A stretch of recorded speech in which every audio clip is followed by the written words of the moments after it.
В Якутии начался 4-й епархиальный съезд молодежи Якутии. В этом году его проводят в Алдане. Тема мероприятия – строка из Священного Писания: «Всех почитайте, братство любите, Бога бойтесь». Вместе с тем, от имени руководства республики с началом съезда участников поздравил глава Якутии Егор Борисов. По его словам, этот форум стал эффективной площадкой, где молодежь учится взаимодействовать друг с другом. С работой форума ознакомилась Татьяна Вахнина.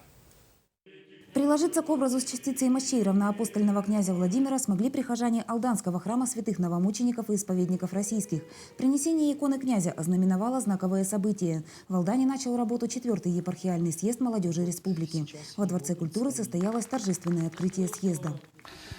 Ну вот пока по предварительной такой статистике у нас будет более 250 делегатов. Они будут представлять все православные приходы, существующие в Якутии. Эти делегаты из более чем 20 районов нашей республики.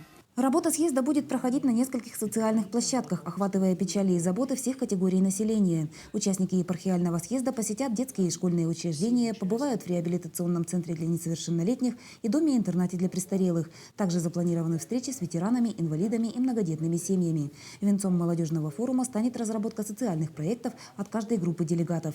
Я думаю, что добрые дела подвязаны сегодня с православием в рамках нашего сегодняшнего съезда. Добрые дела в нашем мире очень стали редкими. Наверное, нужно в связи с сложившимися событиями больше обращать внимание на них. Делание добрых дел – такова основная цель молодежных съездов. Проведение форумов является повсеместной практикой епархии Русской Православной Церкви. В них заложена идея объединения молодого поколения для делания добрых дел. Татьяна Вахнина, Сергей Шипачев, Дмитрий Залевин, НВК «Саха», Алдан.